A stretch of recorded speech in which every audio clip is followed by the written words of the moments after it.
Welcome back, everybody. It's up north season, and you'll need to plan ahead if you want to keep that property in your family. Attorney Justin Randall is here from Hooper Law Office. Good morning to you, Justin. Good morning. Why is including your cabin or cottage or that property so important in your estate plan?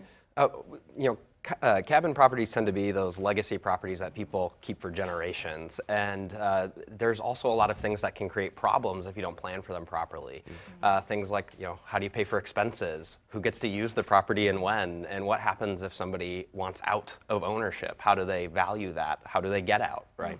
A lot of questions there, and I know a lot of families around, my friends and family own cottages too. It's like if somebody passes away or whatnot and they're the owner, what are people fighting over the most? How do you go ahead and figure that out? Yeah, so I mean, first and foremost, people always try to keep it in their estate plan and plan for it there, but they don't always plan for those sorts of disputes. And it's really, really important to make sure that you get the family together and always make sure who wants to use the property, who wants to be involved, and then have the discussions about what kinds of disputes may come up now rather than let the family have those discussions later, because it's much easier to have disagreements about it now while you're still living than it is for them to try to deal with that afterwards. What is the difference between overall estate planning and something like a cottage plan? Yeah, so I mean, estate planning is for your general assets, making sure you know where you want those to go, protecting those that you love, doing general planning in that sense.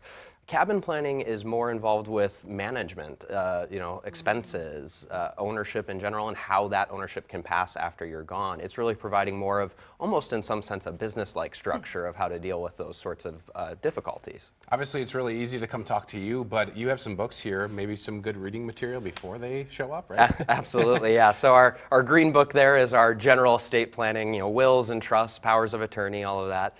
And then our gray book is on long-term care more specifically, and we do talk about cabin planning in those books as well. Okay. They're very easy question and answer style to read, so I hear good things about people who come in and tell me they've read them. So. Awesome.